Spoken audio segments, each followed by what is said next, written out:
সকাল সকাল উঠে একটা খুব খারাপ লাগলো, হাঁসটা আমার মারা গিয়েছে। সত্যি খুব কষ্টদায়ক, কিছু বুঝতে পারলাম না কেন মারা গেল। ডিম দুটো আসলে খুব কষ্টদায়ক। নিজে হাতে কোনো কিছু সন্তানের মতো করে লালন পালন করার পর যদি সেটা মারা যায়, আসলে কিন্তু খুব কষ্ট লাগে। খুব খারাপ লাগছে হাঁসটার জন্য, কেন যে মারা গেল কিছু বুঝতে পারলাম না। তো যাই হোক, কপালের উপর দিয়ে তো আর কারো হাত নেই, এইভাবেই হবে, কিছু করার নেই। চলো সদস্যগুলোকে দেখিয়ে নিয়ে এসি।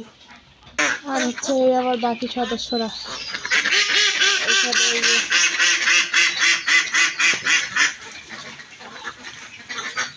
ওরা এখানে খেলা করছে। যে এখানে পানি দিয়ে দিচ্ছি মোটর দিয়ে,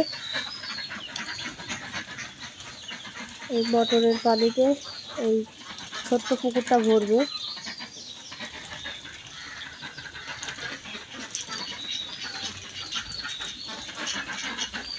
এই দেখো ওরা ওখানে খেলা করছে। চলো, এই দেখো আড়ত থেকে বাঁধাকপি নিয়ে এসেছি হাঁসের জন্য।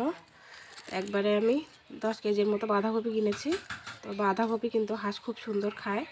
তো চলো আমি কিছু বাঁধাকপি কেটে নিয়েছি, সেগুলো তোমাদেরকে দেখিয়ে দিই। এই দেখো বাঁধাকপি, মিষ্টি কুমড়া, এগুলো আমি কেটে নিয়েছি। এগুলো এখন হাঁসকে দেবো। আর আজকে আরও কয়েকটা ছোট ছোট বাচ্চা কিনে আনবো, সেগুলো তোমাদের সঙ্গে শেয়ার করবো ইনশাল্লাহ।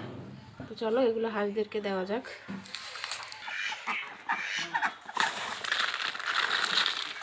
এগুলো এরকম করে এখানে রেখে দিলেই খায়। এখানেও কালকে দিয়েছিলাম, সেগুলো ওরা খেয়ে ফেলছে। এই যে ওরা ওখানে দাঁড়িয়ে আছে, এই দেখো খাচ্ছে, খুব সুন্দর খায়। তো সারাদিন আর কি কি করছি দেখতে থাকো, আশা করি তোমাদের ভালো লাগবে। এই বাঁধাকপি কিন্তু অনেকক্ষণ হাঁসদের পেটের মধ্যে থাকে।